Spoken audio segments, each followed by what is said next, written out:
El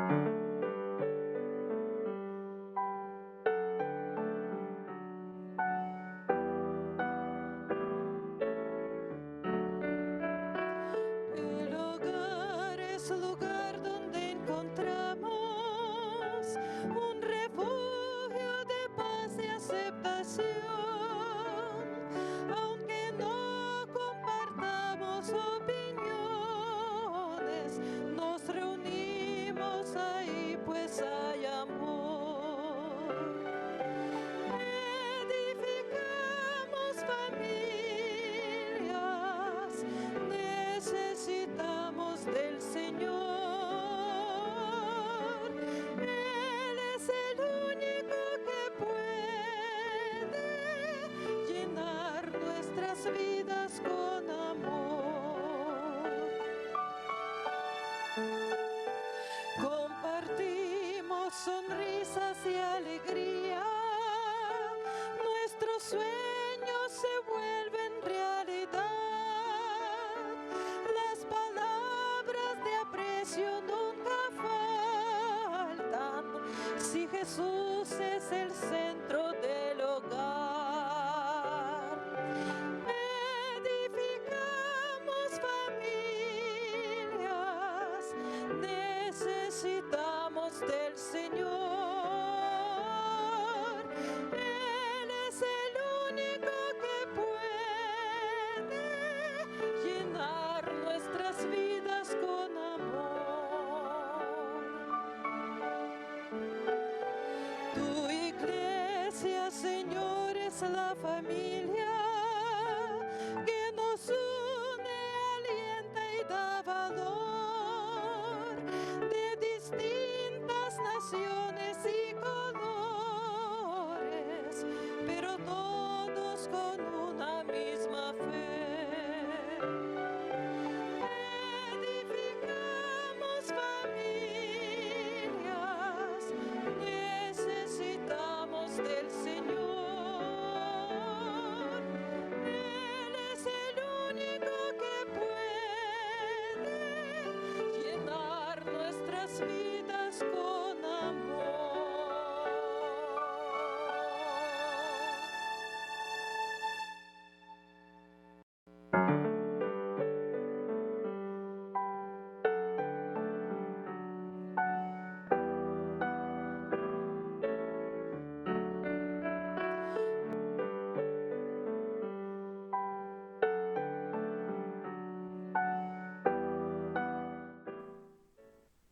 Bienvenidos sean, queridos hermanos, agradecidos estamos al Señor por permitirnos entrar a tu hogar por medio de la red de canales del Evangelio Eterno.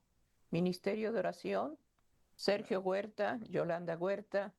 Como matrimonio venimos a agradecer al Señor sus favores, su misericordia, a través del culto familiar. No dejemos de congregarnos en el altar espiritual, en familia, hermanos. Todos pedimos una protección, un cerco protector en el hogar. ¿Cómo lo vamos a tener? A través de la oración en familia, culto familiar. Te damos la bienvenida en este día a todos aquellos que por primera vez han sintonizado esta red de canales del Evangelio Eterno. Estamos dando la bienvenida. Y estamos pidiendo al Señor que dé gracia en cada necesidad y en cada petición. Y a ti que por primera vez has sintonizado este canal, estamos llevando el culto familiar. Como ministerio de oración, suplicamos al Señor que no dejes de orar, que cada día la misericordia de Dios nos acompañe. Estamos agradecidos en este día, suplicando al Señor que su favor, su gracia nos acompañe. Este día, hermanos, es un día en el cual las misericordias del Señor son nuevas cada día. No dejes de orar, no dejes de pedir al Señor por tu hogar, por tu familia. Esos momentos que se pasan de adversidad, el Señor lo conoce. Pero Él nos dice, venid a mí. ¿A quién? A Cristo Jesús. Todos los que estés cargados, trabajados, yo los haré descansar. La invitación viene de Él. La invitación te la hace Él. Acércate y pide al Señor su gracia para tu familia. Vamos, Sergio, a consagrar este tiempo de oración de familia, de matrimonios a la presencia del Señor. Gracias te damos, Señor, por permitirnos acercarnos a ti. Eres digno, Señor, de recibir la adoración, de recibir la gloria y el poder por la eternidad. Te doy gracias, Señor, porque todavía la gracia está en el cielo. Gracias porque intercedes. Gracias, Señor, por la causa de aquel que clama a ti. Gracias te doy, porque estás, Señor mío, intercediendo por la salvación de todos. Te ruego humildemente, Señor, te ruego ante todo, que no mires, Señor, mi falta, que no mires mi pecado. Da favor, Padre, en esta humilde oración, que se eleve en el silencio, que se eleva con lágrimas y con dolor. Señor, te pedimos que nos perdones. Nos has dejado, Señor, leyes divinas, que es tu carácter, y te rogamos que nos perdones. Hemos sido infieles y desobedientes, y estamos, Señor, pagando consecuencias, porque el pecado, Señor, es lo que hace. Te ruego humildemente que nos ayudes a vencer, que nos des gracia en el área espiritual, que fortalezca, Señor, las oraciones de los padres, de las madres, de nuestros hijos. Te suplico, Señor, tu bendición. Reconcílianos, Señor, y danos gracia para esta oración que elevamos. Te ruego humildemente que des favor en esta oración. Pongo la familia, los hogares, ese matrimonio que está fallando, ese matrimonio que está, Señor, a punto de desbaratarse. Interven, Señor, y edifica cada día el hogar por medio de tu palabra. Gracias, Padre, por el culto familiar.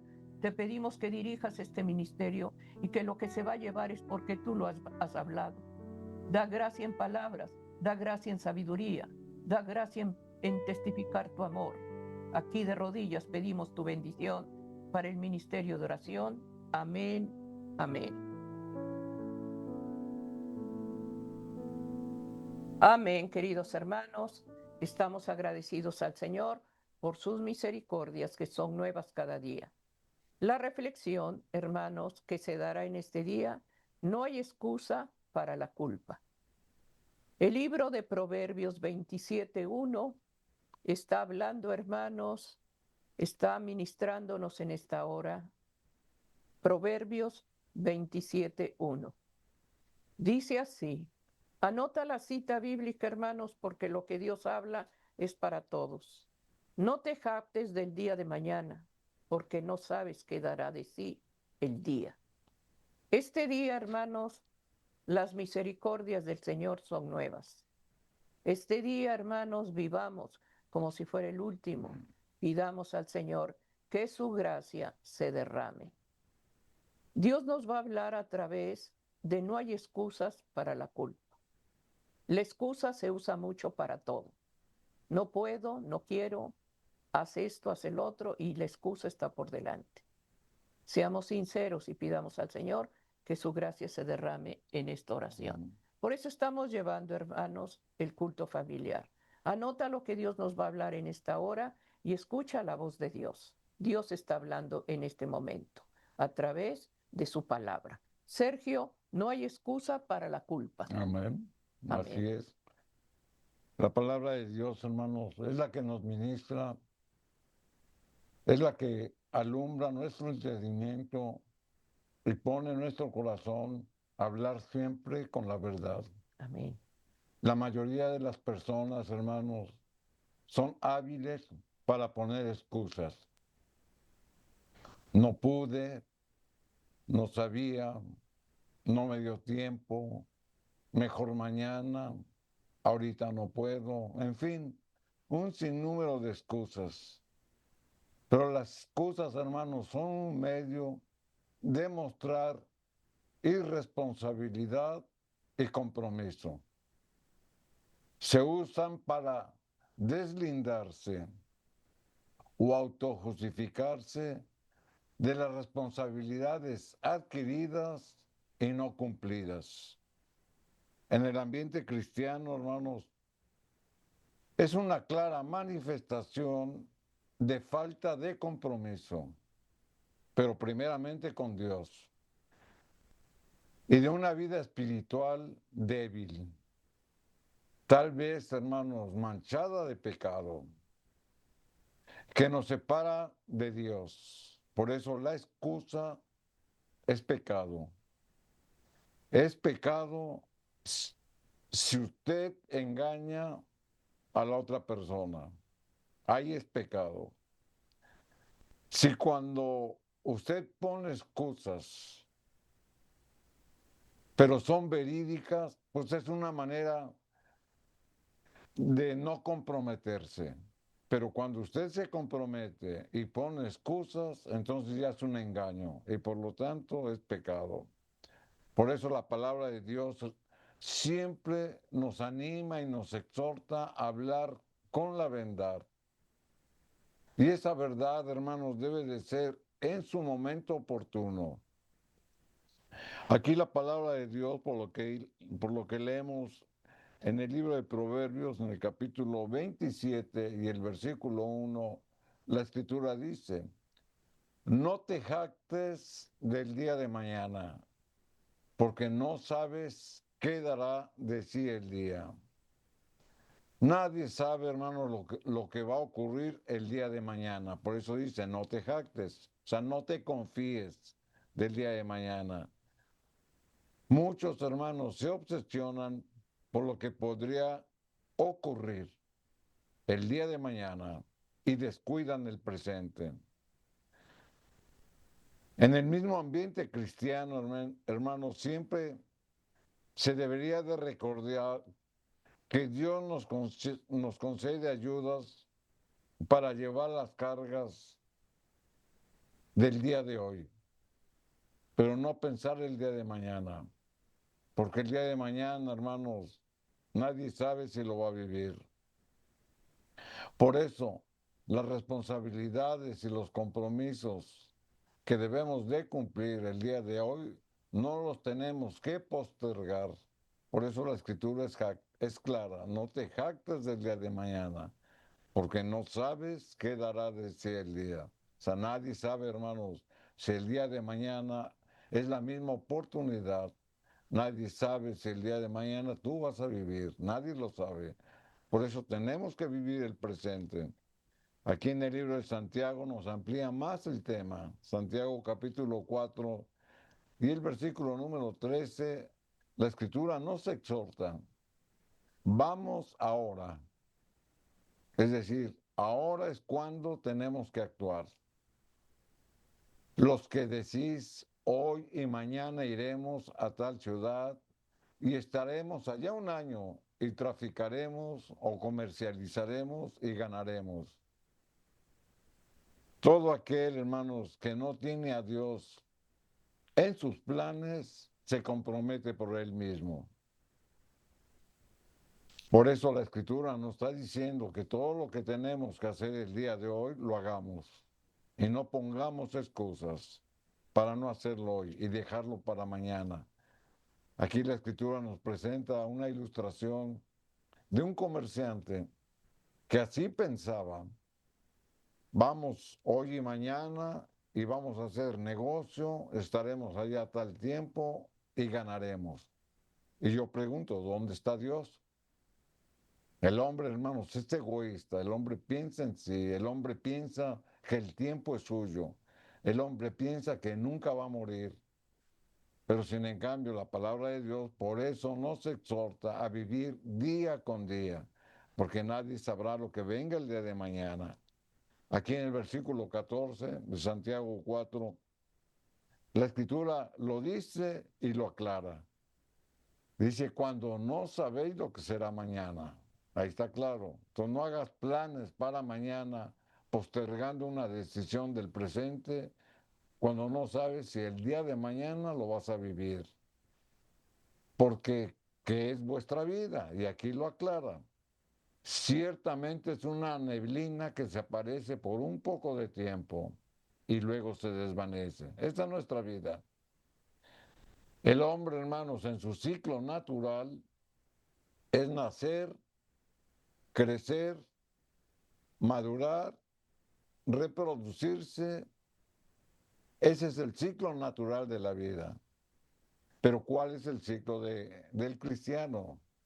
El ciclo del cristiano es nacer de nuevo en Cristo. a la edad que tengas, crecer con Cristo, crecer en su palabra, madurar con Cristo. Por eso estamos leyendo la Escritura, porque estamos madurando en el conocimiento y poniendo atención a lo que el Señor nos está hablando. Y vivir con Cristo. Ese es el ciclo natural del hombre espiritual. Por eso la palabra de Dios nos exhorta, hermanos, que lo que tengamos que hacer hoy, hagámoslo. Y no pongamos pretextos para postergarlo, porque esa decisión te puede traer consecuencias. Por eso debemos de vivir una vida muy cercana a nuestro Señor antes de realizar cualquier actividad, antes de decidir cualquier situación, tenemos que orar para buscar la dirección de Dios y para que Dios sea quien nos muestre cómo enfrentar nuestros compromisos adquiridos. Y cuando no es posible, hermanos, y que no estén a nuestro alcance, en ese momento también tenemos que decir no. ¿Para qué? Para no caer en excusas que nos llevan a pecar. Aquí en el libro de San Mateo capítulo 6, versículo 34, nuestro Señor Jesucristo lo enseñó, o sea, reafirmando la idea de que no tenemos que postergar las decisiones que debemos de tomar hoy. Así que no os afanéis por el día de mañana, porque el día de mañana traerá su propio afán. Basta a cada día su propio mal. Los cristianos, hermanos, pueden vivir libres de hacer compromisos que tal vez sepan que no van a cumplir y los conviertan en afán. El afán nos trae una ansiedad y esa ansiedad aún en medio de las circunstancias difíciles se disipan plenamente confiando en Dios. Por eso no nos tenemos que afanar por lo que va a pasar mañana. Ya dijimos por qué. Porque el día de mañana, hermanos, traerá nuevas cosas. Tal vez lo que usted pensó que iba a hacer va a cambiar por alguna situación en especial. Entonces, no tenemos que postergar nuestras decisiones y mucho menos tenemos que dar excusas.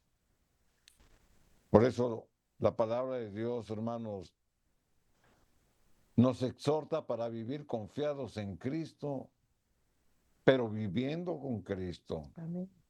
No hay ninguna justificación o autojustificación en el hombre creyente, en el que realmente ama a Dios, para deslingarnos de algún compromiso que hemos adquirido de una manera voluntaria.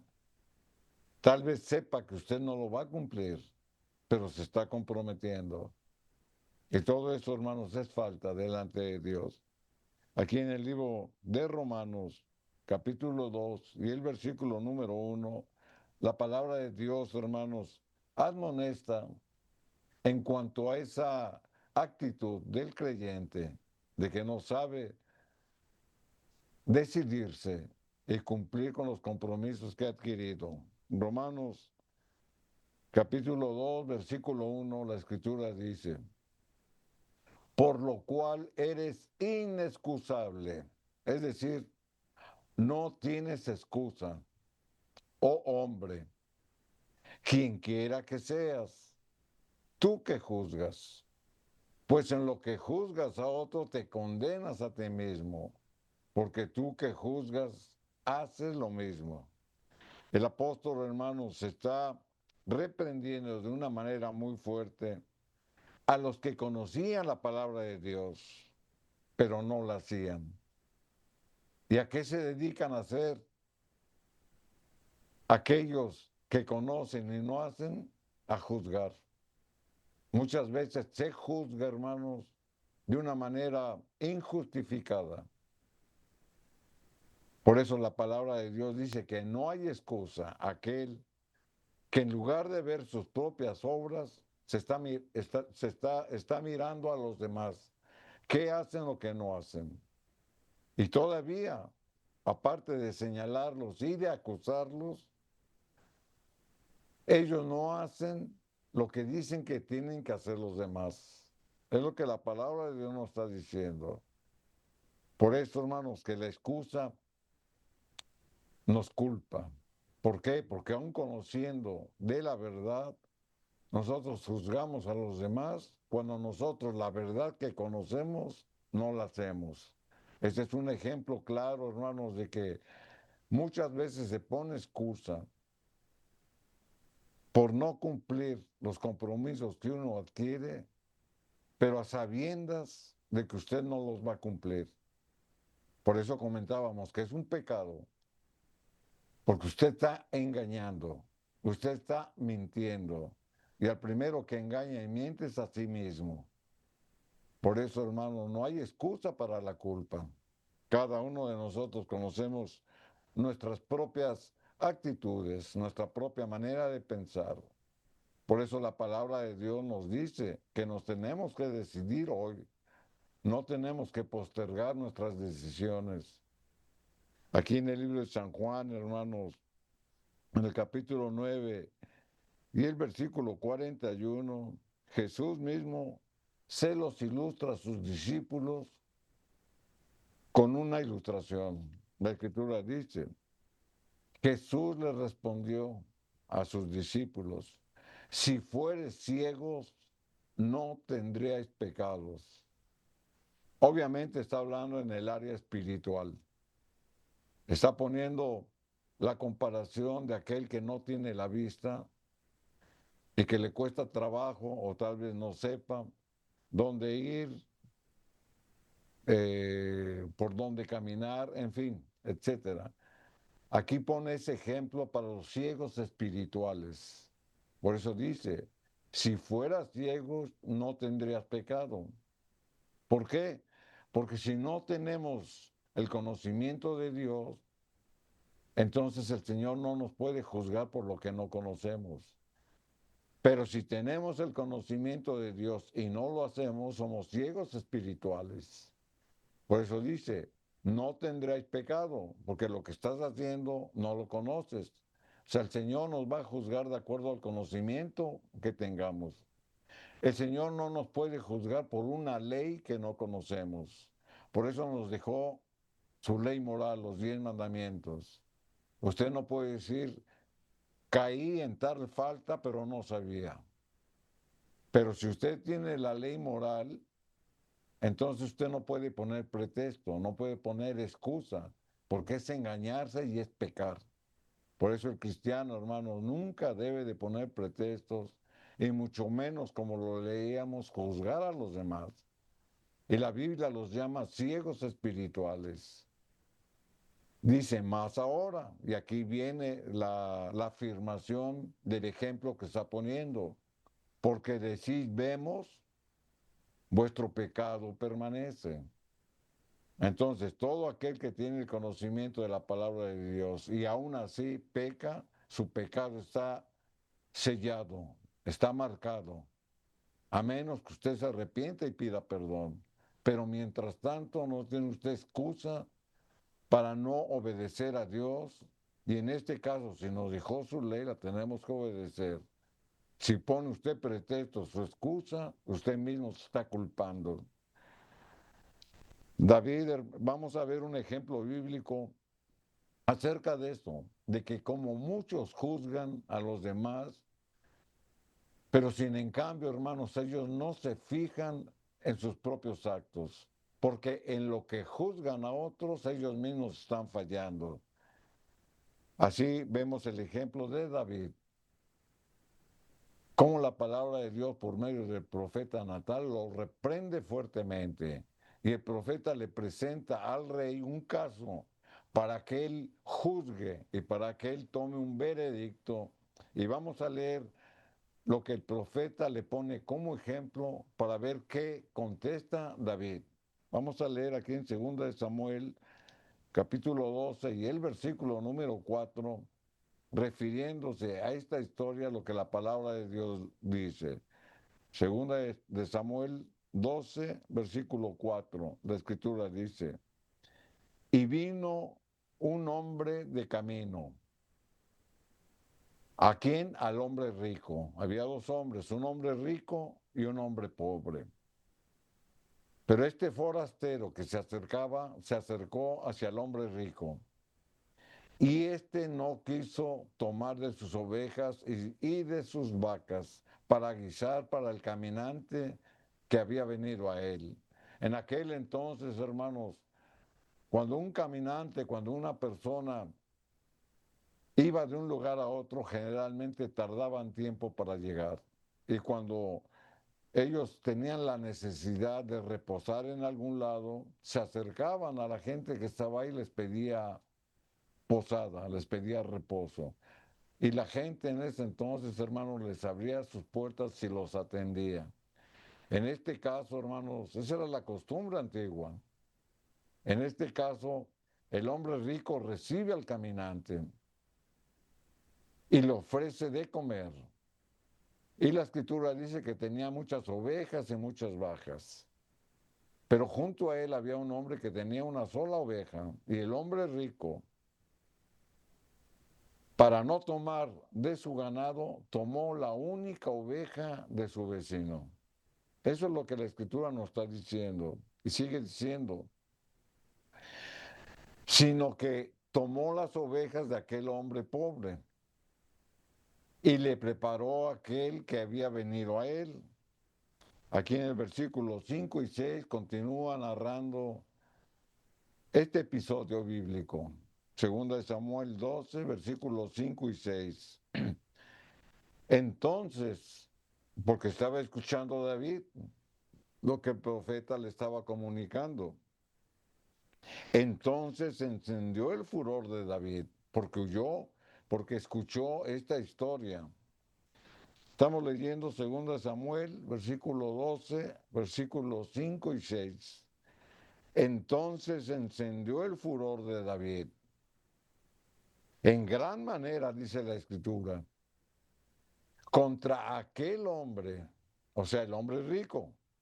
Y dijo a Natán, el profeta, vive Jehová, que el que tal hizo es digno de muerte y debe de pagar la cordera del hombre pobre con 4 tantos, porque hizo tal cosa y no tuvo misericordia. David, hermanos, cuando dio este veredicto, tenía un pecado oculto y él había puesto excusas para seguir reinando y para aparentar que no había cometido faltas. Sin en cambio está juzgando. Por eso David había pecado y aún no se arrepentía. Había pecado con la esposa de Urías, que lo mandó a matar y él adulteró con Betsabé. Se está refiriendo a ese caso. Pero David no se había arrepentido, pero seguía juzgando al pueblo. ¿Por qué? Porque tenía una, una justicia innata en él, pero había pecado en él. Se apresuró a dar su veredicto y condenó al hombre rico, pero lo que en realidad había hecho era condenarse a sí mismo por su pecado oculto. Aquí en el versículo número 7, segunda de Samuel 12, versículo 7, le contesta el profeta Natán. Entonces dijo Natán a David, tú eres aquel hombre. ¿Cuál hombre? El hombre rico, el que tomó la única oveja del hombre pobre.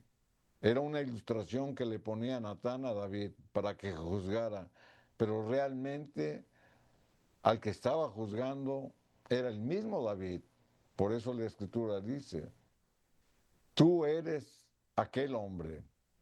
Así ha dicho Jehová Dios de Israel. Yo te ungí por rey sobre Israel y te libré de la mano de Saúl. O sea que la misma escritura nos enseña cómo David, hermanos, tomó un juicio porque estaba como juez. Había condenado a muerte al hombre rico, pero el hombre rico era el mismo David. O sea que el juez condenó a muerte al mismo juez, o sea, al mismo David. al mismo David que había transgredido la ley de Dios. Sin en cambio juzgaba y condenaba a su prójimo cuando él tenía faltas más graves. Y al ser cuestionado por Natán, David no tenía excusa. Sabía que había pecado y que la sentencia era para él mismo. Él mismo se sentenció.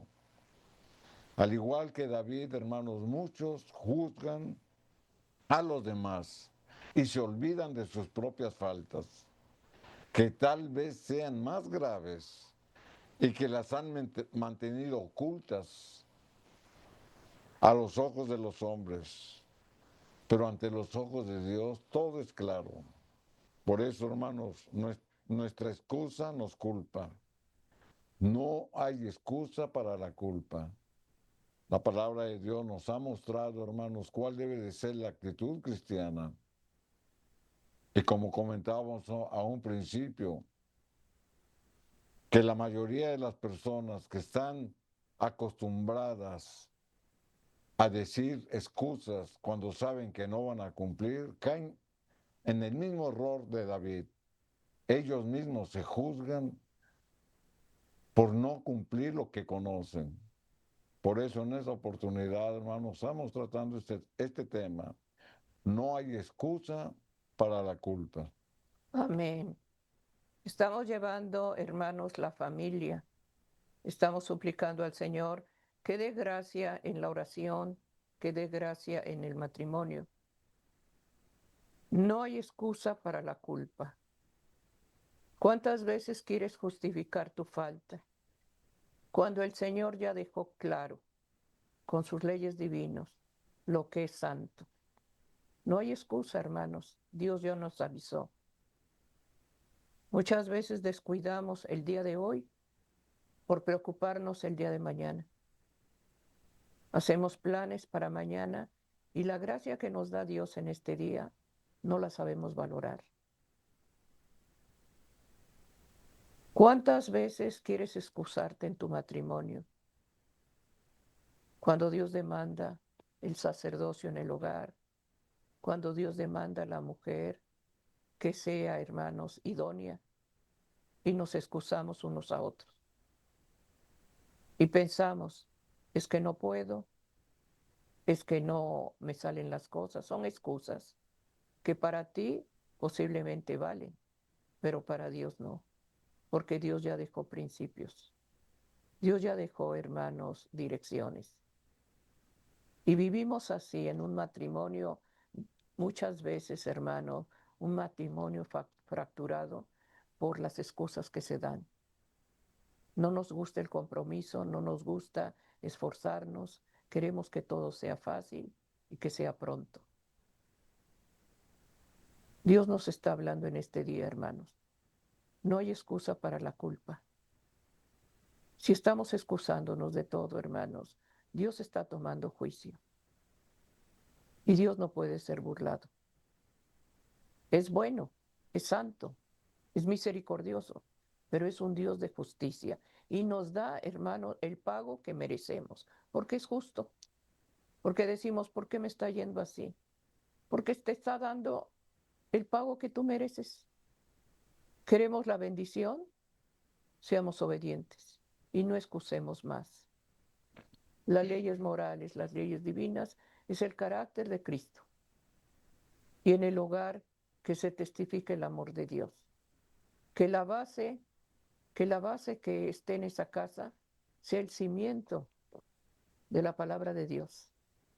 Por eso te invitamos a que el culto familiar no lo deseches, porque si nada más oras cuando tienes problemas, cuando estás enfermo, cuando estás pasando situaciones difíciles, en ese momento voy a orar, en ese momento me voy a arrodillar, en ese momento me congrego.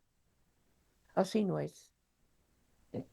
Día a día tenemos que buscar ese pan de vida para que el hombre espiritual vaya creciendo y la carne menguando.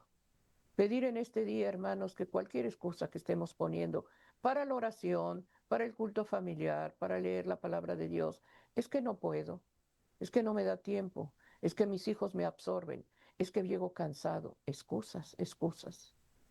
Y la excusa, hermanos, trae condenación, porque no somos sinceros. La excusa, dice la palabra de Dios en el libro de Proverbios 27:1, que este día trae su propio afán. Amén. Por eso estamos llevando este día el culto familiar. No dejes de orar, no dejes de reunirte en familia desde que inicia tu día y al terminar agradecer a Dios ese cerco protector que da a través de la oración. Así es. Llevamos este día, no hay excusa para la culpa. Dios da gracia, hermanos, en revelar su verdad a aquel que ama y desea estar en armonía con su palabra. Así es, hermanos. La misma palabra de Dios es la que nos ministra. En las Escrituras, hermanos, el Señor nos habla a través de parábolas, de metáforas, de alegorías.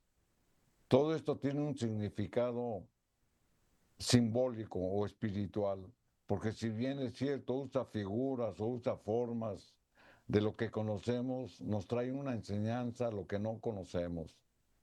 De ahí sacamos nosotros una enseñanza espiritual, pero también la Escritura nos deja pasajes bíblicos donde los siervos de Dios, hermanos, interceden a favor de la obra redentora de nuestro Señor. Y a través de esas historias bíblicas nosotros aprendemos. Vamos a recordar, hermanos, cómo Moisés fue comisionado por el Señor para que liberara al pueblo de Dios de la esclavitud del pecado o de Egipto. El Señor le hace un llamamiento a Moisés y vamos a aprender él cómo respondió. Aquí en el libro de Éxodo, en el capítulo 3 y el versículo número 10, la Escritura dice: ven por tanto. ¿Quién está hablando? Jehová. ¿A quién le está hablando? A Moisés.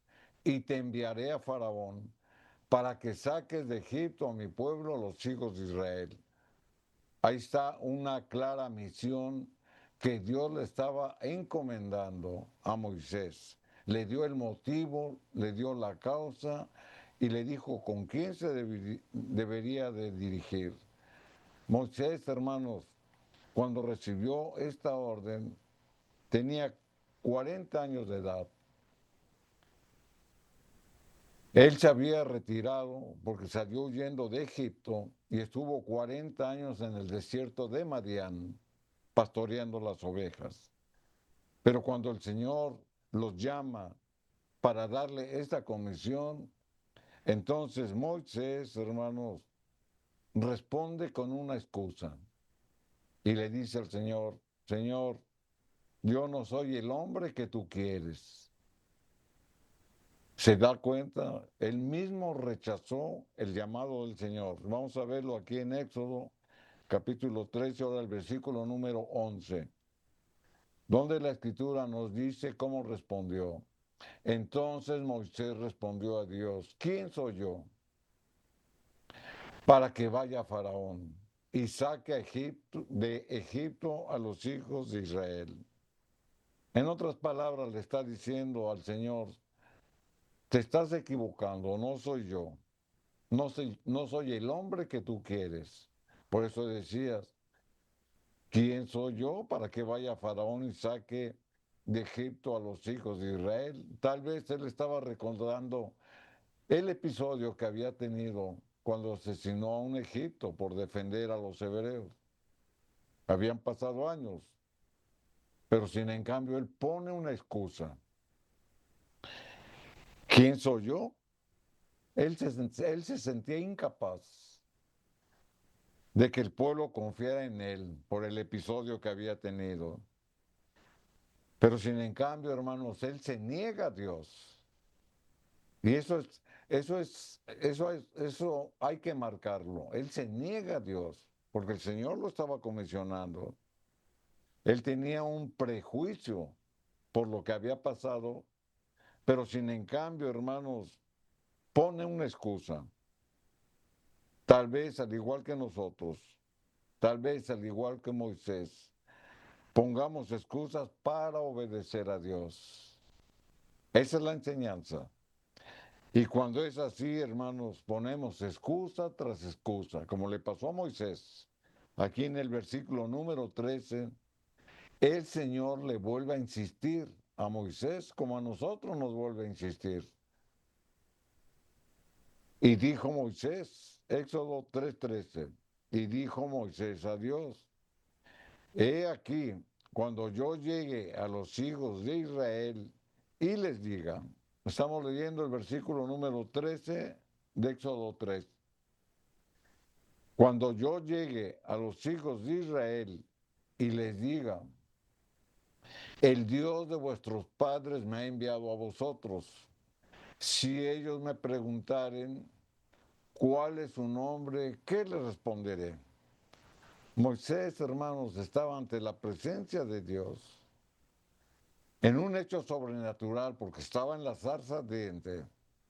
Él conocía el nombre de Jehová, conocía el nombre de Dios y pone por excusa que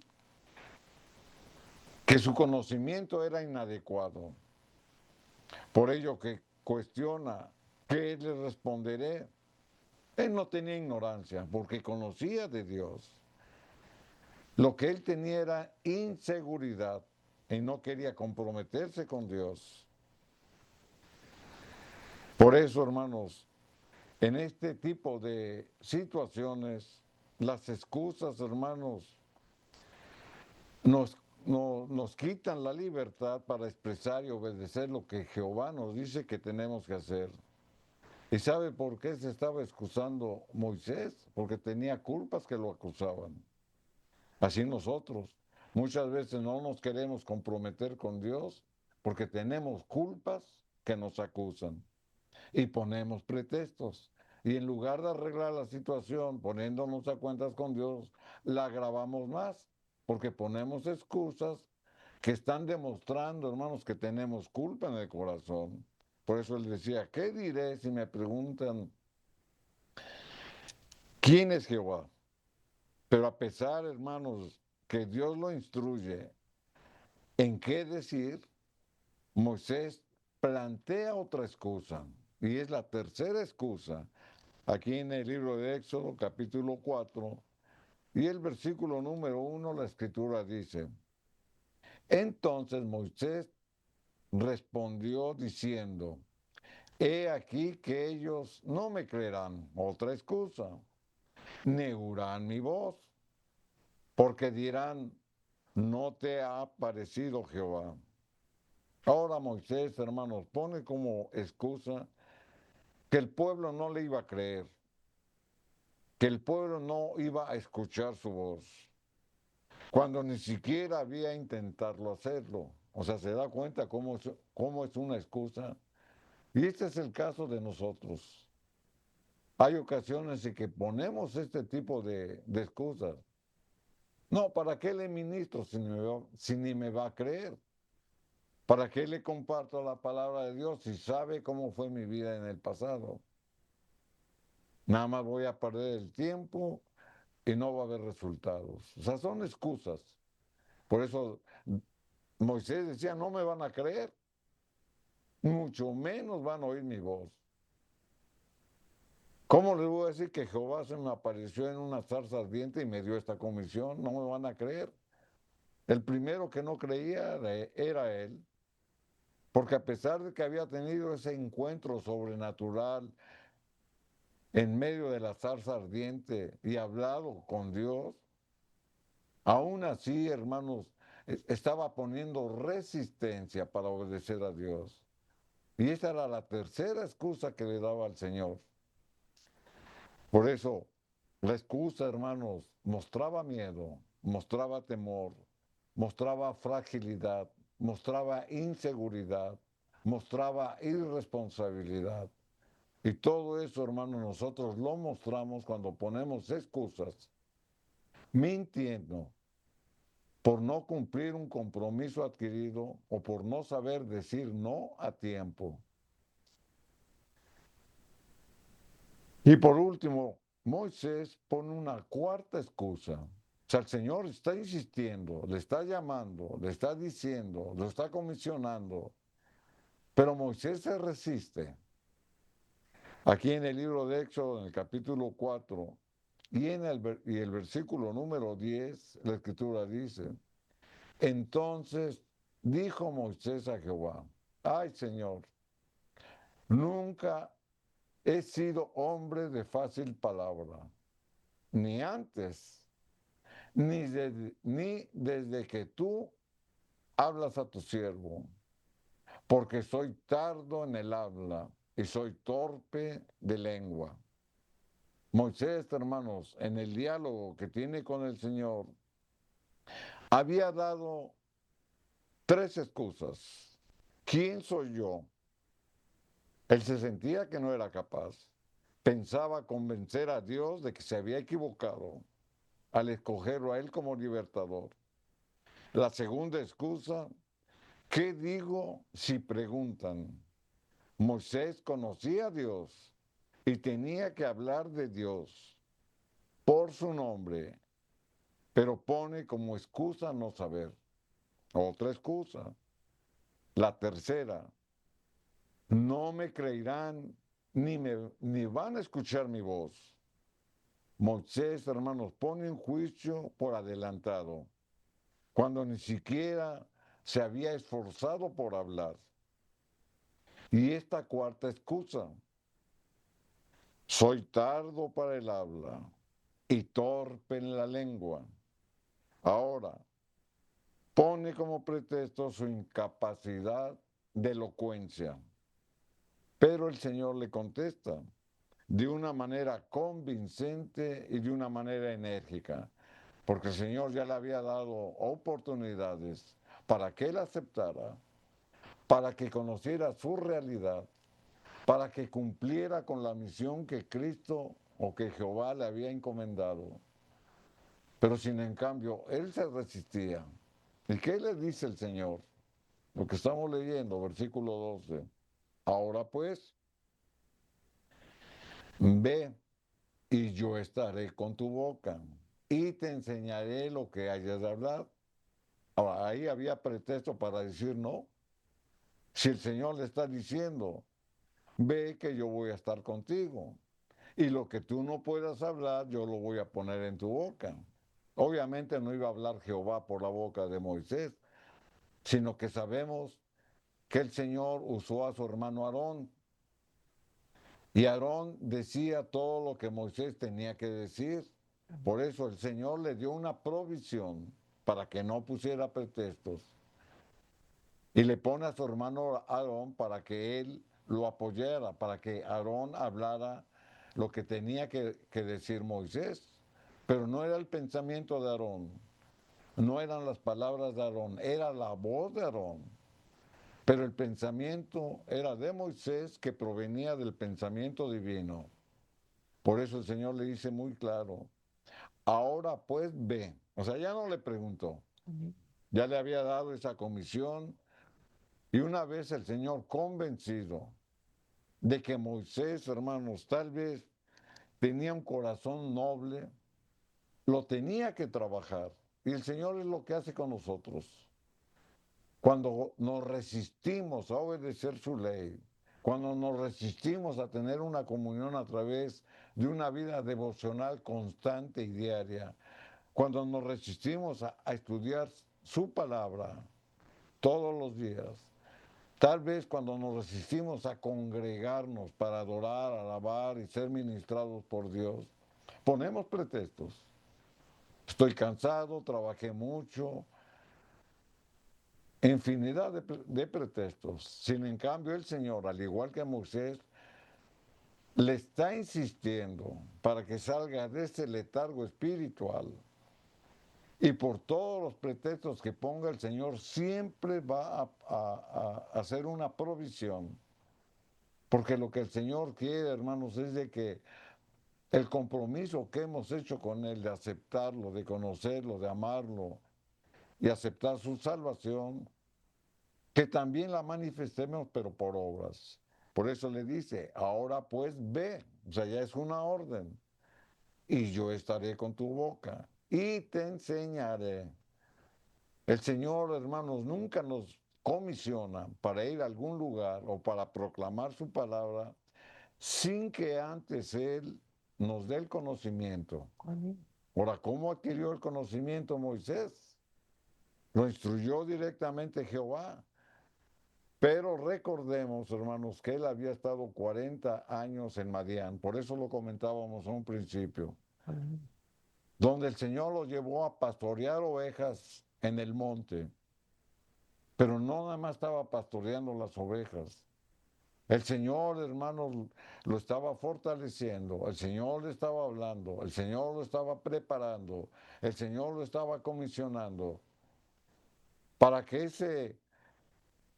esa misión que le había dado de ir y de liberar al pueblo cautivo, la cumpliera con seguridad. Él puso pretextos, pero una vez que venció los pretextos y las excusas, entonces Dios se agradó de él. Por eso estamos leyendo lo que la palabra de Dios dice. El Señor, hermanos, transformó su carácter. Habló lo que Dios le dijo que dijera e hizo lo que Dios le dijo que hiciera. O sea, al final de cuentas, hermanos, ya no pudo tener excusas o pretextos. Ya no había manera de desligarse del llamado que Dios le estaba haciendo. Ahora, tenemos que considerar una cosa. O sea, Dios no lo estaba obligando. Dios le estaba mostrando que a través de las excusas o pretextos que él ponía, eran únicamente, hermanos, para no adquirir una responsabilidad mayor que Dios le daba. Muchos hermanos no se comprometen en los caminos de Dios porque no quieren dejar su vida cómoda, manchada de pecado. Muchos no obedecen la ley moral de Dios porque viven en pecado o porque viven acariciando el pecado. Y aún en medio de la comunidad cristiana existen esas situaciones. Existen muchos tropiezos o muchos obstáculos donde el mismo cristiano que se dice cristiano no puede desarrollar en amplitud su creencia en Cristo porque tienen pecado en su vida. Amén. Entonces, por eso hay que tomar estas palabras, hermanos, como si fueran para nosotros. Ahora pues ve, es decir, decídete. Amén. Yo estaré contigo Amén. y yo te enseñaré cómo salir de tus problemas, Amén. cómo deshacerte de toda raíz, de toda carga, de toda opresión y cómo vencer la tentación, pero también cómo alejarte de ese pecado que está obstruyendo tu caminar con Cristo. Por eso la palabra de Dios nos enseña que Moisés, a pesar de los pretextos que había puesto, entendió que Dios en su amor lo quería usar, lo quería salvar y quería hacer de él un líder para liberar a los que estaban en pecado. Así la Biblia, hermanos, destaca a Moisés, a pesar de que era un hombre que puso muchas excusas, lo volvió, hermanos, y lo transformó en un hombre humilde, en un hombre manso, en un hombre sometido, en un hombre arrepentido, en un hombre dependiendo de Dios. La Biblia, hermanos, nos muestra cómo cambió Moisés después de toda esta situación que pasó y cómo Dios lo transformó, porque Moisés estuvo dispuesto, pero porque Dios le dio la promesa. Aquí en el libro de Números, capítulo 12 y el versículo número 3, la escritura lo dice. Y aquel varón, Moisés, y aquí nos podemos poner nosotros, a todo aquel siervo transformado, que inclusive aún hoy en día esté luchando contra las adversidades y contra sí mismo, pongámonos en el caso donde Moisés fue transformado. Aquel varón Moisés era muy manso, dice la escritura, más que todos los hombres que había sobre la tierra. Fíjense qué título y cómo el Señor, hermanos, cómo lo destaca sobre todos los hombres de la tierra. A pesar de que se negó varias veces, a pesar de que tenía pecados en su vida, como la muerte del egipcio y algunos otros, cómo a pesar de todo eso, cuando él se entregó de una manera completa a Dios, cómo Dios lo transformó, lo hizo el hombre más manso de todos los hombres que había sobre la tierra. El ser manso, humilde, como dice la Biblia, es un rasgo de carácter adquirido. O sea, nadie nace siendo humilde o siendo manso. Eso se adquiere. ¿Y cómo se adquiere la mansedumbre? Con el trato directo de Dios. Pero el trato directo de Dios, hermanos, usted lo va a conocer cuando se lo presenten. La primera iglesia, la primera escuela de nuestro hogar, nuestros primeros padres, nuestros primeros maestros son nuestros padres. Y el sacerdote del hogar, el varón, tiene la responsabilidad de instruir, de enseñar, de corregir en amor a nuestros hijos. Por eso el carácter de cada uno de los hijos se va formando en el hogar, no es en la escuela, es en el hogar. Amén. Por eso Moisés aprendió porque le estaba enseñando Jehová, transformó su carácter, lo volvió el hombre más manso que había sobre la tierra. Y esta mansedumbre, esta humildad la adquirió en el trato directo con Dios. Por eso esa transformación que el hombre experimenta o que debe de experimentar es mediante la influencia del Espíritu Santo. Así que hermanos, solo un hombre humilde, un hombre manso, sabe ser sumiso ante Dios. Amén. Entre más conocimiento que tenga usted de la palabra de Dios, más humilde, más manso y más sumiso delante de Dios tiene usted que ser. ¿Por qué? Porque ya nos lo presentó aquí el ejemplo de Moisés. Así que hermanos, a pesar de que hayamos tenido errores en el pasado, a pesar de que hayamos tenido una vida muy conflictiva, nosotros tenemos la oportunidad, por lo que la Biblia nos está enseñando, a someternos a la dirección, a la voluntad de Dios, a saber escuchar su voz, a estar dispuestos a trabajar para Cristo, a estar dispuestos a transformar nuestro carácter con la ayuda del Espíritu Santo, a estar dispuestos a servirle a Él en cuerpo, en alma y en espíritu. Obviamente, hermano, cumpliendo con nuestras responsabilidades. Amén. Primeramente en nuestra casa, fuera de nuestra casa, nuestro trabajo, en la comunidad, en la misma iglesia. Tenemos que someternos. Y eso, hermano, nos va haciendo más humildes porque tenemos más conocimiento.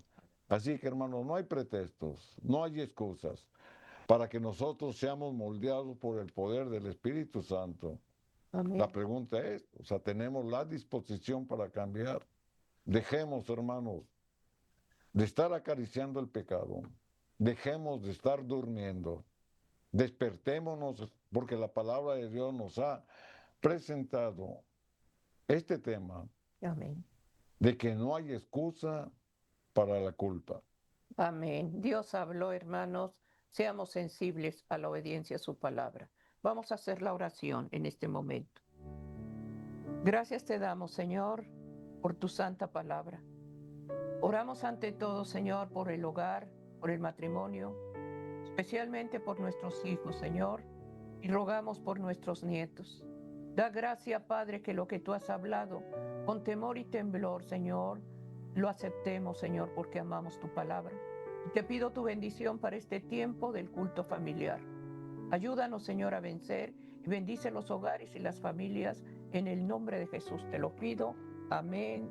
Amén.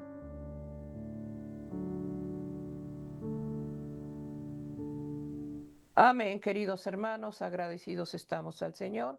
Que Dios bendiga a tu familia, bendiga tu matrimonio y ese cerco protector lo tenemos a través del culto familiar. Bendiciones. Amén. Amén.